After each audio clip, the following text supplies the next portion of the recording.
There he goes, one of God's own prototypes. Dude, I would never want to spend like even 10 minutes inside of your head. A high-powered mutant of some kind never even considered for mass production. Like, it's such a shit show. Too weird to live, and too rare to die.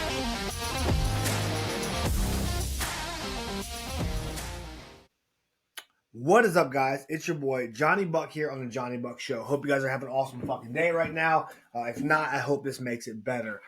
So real quick housekeeping shit. If you watched the video, you saw I elbowed this shit on my desk. If you're not watching the video, go to YouTube, subscribe, watch me on YouTube, give me a thumbs up, all that good stuff. Trying to help grow this podcast video. I'm just trying to help more people, honestly. And I think today's going to be a huge benefit for anybody looking to start a business or who is in a business and needs to help turn things around. So let's get started. So if you guys do know, I own Rogue Combat Club, MMA gym in Asheville, North Carolina. If you don't know that, then I own an MMA gym in Asheville, North Carolina, Rogue Combat Club. And we're pretty fucking awesome.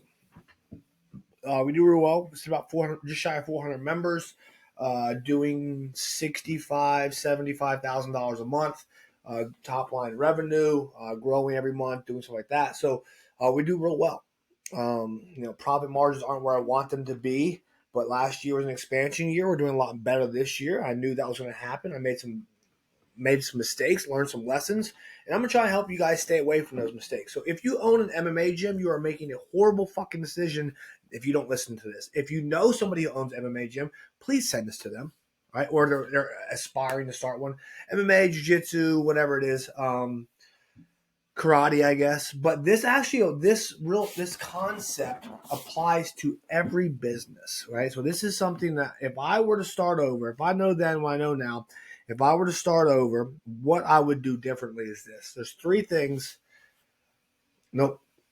There's not three things, all right? But there's 3 million things. But I think one of the things that for MMA gyms, jiu-jitsu gyms, martial arts gyms in general, all right, there's three things that get you to 100 members. And 100 members is a pretty good bar.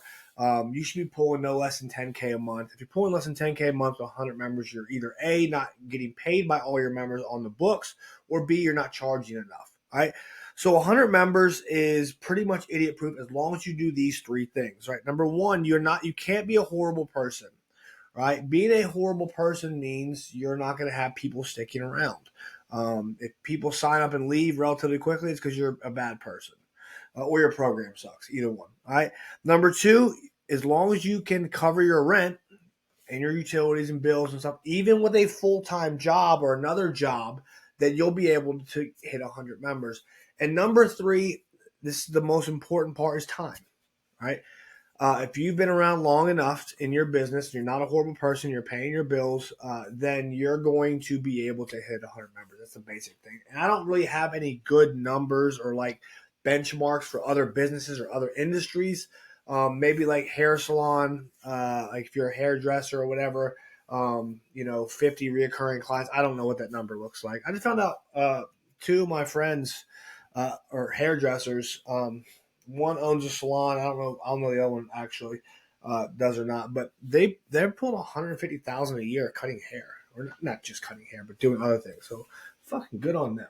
But I think that if you can easily pull 100K a year as a hairdresser, if you don't suck, you're not a bad person. You're able to pay your bills, your booth rent, and you just do it long enough. So I think those are good numbers. Also, with not horrible person, you can't be horrible what you do. So that helps. But again, with time, you'll get better. But those are three things that mean, like, if you can do those three things, if you can pay your bills, you don't suck at life, and you spend enough time doing it, you're going to get to a level of business that is pretty good. But it's the time factor is the biggest one that I'm trying to adjust. So if I were to start over today, like if I say, Johnny, you got to start your gym over right now. Knowing then what I know now, or if I were going to partner with someone, because I'm doing a business partnership in a plumbing industry, so I don't know what that number is. I think it's $1 million. We'll probably do $1 million next year. in the 12 months from once we officially starting together, we'll do $1 million. But I think if I were to partner with somebody in an MMA gym or jiu-jitsu gym, here are the things that I would do differently. So if I were to start over today, this is what I would do differently. So number one, all right, I would get all of, and I've got my notes, that's why I'm looking away. All right, I would get all of my bills figured out. Okay, my rent, my utilities, my CRM, so the software I'm going to use, insurance, loans, budgets. Trying to think what else, like not budgets, but like, I guess budgets, like things I'm going to build out. So I put X amount of dollars away every month for like equipment upgrades, stuff like that.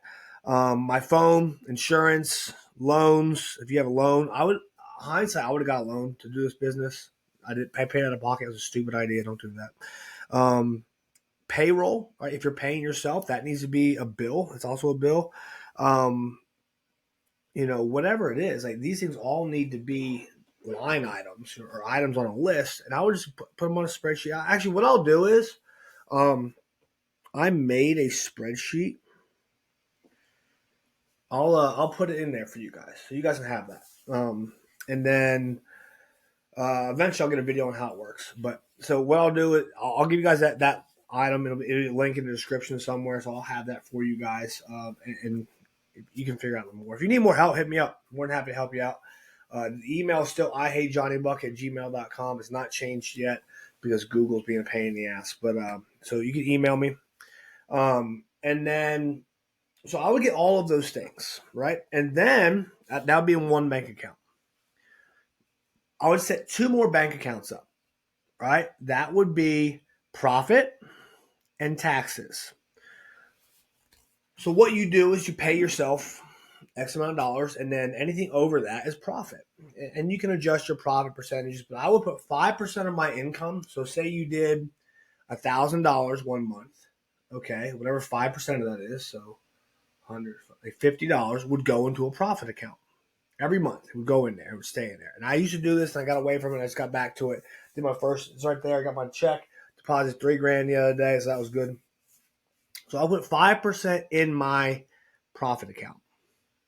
I would also have a taxes account. All right. The government likes to take your fucking money, give it to Ukraine so they give it back to them. It is what it is. So what I would do is I would save my tax money in another account. Because at the end of the year, Uncle Sam's going to take as fucking much money as they can. So I would have that set up. So the first thing I would do differently is have all of my bills, so I knew exactly what I needed to spend and make to do that, okay? The last thing I would do, all right, I would make sure one of my line items for expenses is a fucking bookkeeper, all right? Do not do your own books unless you're a nerd, right? I know some of you guys do that shit. You like that shit. You get off on it. That's crazy. I fucking hate it. It is costing me a lot of money to go back and do it all at once. So put a bookkeeper on there. You're looking between $300 and $700 a month, depending where you're at, for a good bookkeeper. So don't let your buddy Jim do it. Like hire somebody because listen, they fuck that up, you go to jail, man. So I would have a bookkeeper on my expenses. But yeah, the first thing I would do is get all my bills figured out, so I know what I need to make to move forward. All right. Next, I would build out a schedule for me, what I call a C-suite schedule. So that is your marketing. So like your chief marketing officer, that's you. Your chief financial officer, also you. I would do all that. Like CEO, COO, like how you're gonna do. And we'll talk about all those things later. But like, I would figure out what days and times I'm working on certain specific items. What day am I working on my visions? What am I like? When am I going to spend time thinking about where I want this to go? What does this look like? How does this feel? What are the vibes of the gym? Right? Who do I want to target? And so all different things I would focus on that. All right. So financial, and these don't have to be the same amount of time each. They probably shouldn't be. You should spend more time on vision and operations than you do financials. You should look at your financials once a week, twice a week, once every other week, whatever number makes sense for you. Because that doesn't change a lot. Right, so I want you guys doing that. And I would do those things. Like I would know when I'm doing these things. I would write them on my calendar. The alarm you just heard going off, that was reminding me to do something, right? I'm a little off schedule today because my schedule's changing, but I would have my schedule on there. So the first thing I would do is get my bills. Second, when I'm going to address certain things, like, I'm going to get on my, when am I going to get on my marketing? When am I going to do my marketing? When am I going to do these things? Okay, that's what I would do personally. Third, I would document everything I do. We talked about COO, Chief Operations Officer, means how you guys do things. I would document that because when you start hiring people, we're going to talk about hiring at the very end. When you start hiring people, I think it's really important that they know what you expect. Tribal knowledge is still my jaw. Tribal knowledge is still riddling my fucking gym. All right, so our thing this year, one of our initiatives this year, one of the CEO things, planning, what do you want to do, is we're going to get all of our processes refined or honed, right? Our word for the year is hone.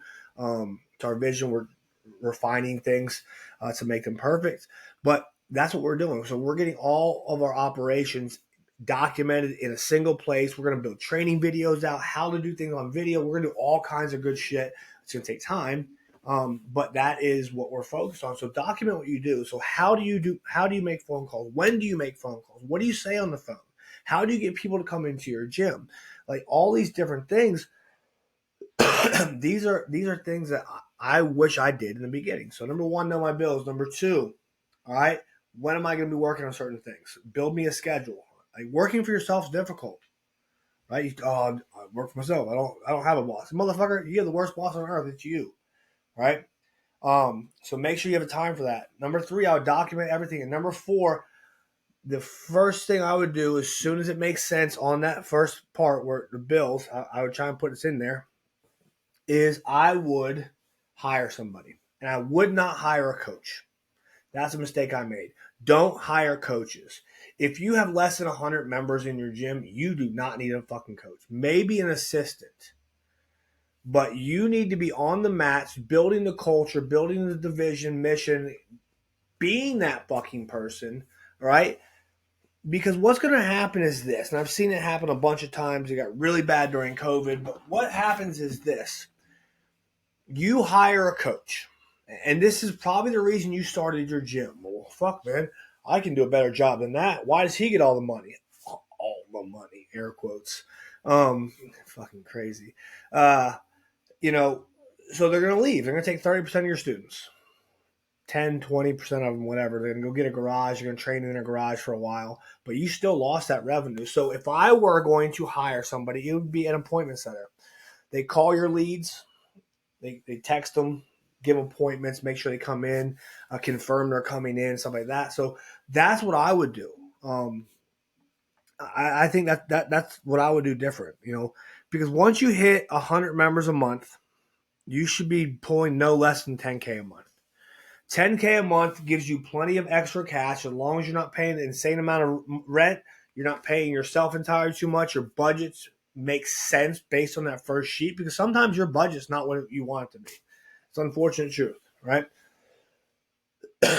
So if I were going to do that, you're at 100 members, you're pulling 10K a month to 100,000, 120 a year, 1 to 2 appointment centers. At that point, I would start looking at other positions. I would start looking at other coaches. Those are things that I would do. And I'll tell you right now, I'm probably not. There's a very, very, very, very, very, very, very slim chance I ever hire a coach who did not come through my gym. Because we have a culture, we have a way we do things. How we do things is very different, and I think that's more important than the jiu-jitsu or Muay Thai they're going to teach. I've hired outside coaches, and none of them worked out. Not to say they weren't beneficial at that time, but long-term, big vision is not the same. So I'll never do that. That being said, with my plumbing company, we are absolutely hiring now. I'm not going to grow fucking plumbers. So we're going to hire from the outside, but we're going to establish the culture there. So, with that, those are 4 things I really wish I did differently. Was understand my budgets. Dude, I'm still struggling with that. I had a bookkeeper. I'm going back to 2021. They're redoing all my fucking books. I'm gonna get budgets. I'm gonna get numbers. It was tough, because of COVID changed things. Expansion changed things. Growing a bigger gym changed things. So I've got all variables, but these are all things I would do. So I'd get all my bills in order. I would build out a schedule when I'm going to do things. I'm going to hold myself accountable to that shit. Set alarms on your phone to remind you because you will forget. I would document everything I did. All right. How do I get new members? When do I call? What do I ask? How do I run classes? How do I clean? How do I open? How do I close? I work for a consulting, Combat Business Success consulting company for martial arts gyms. And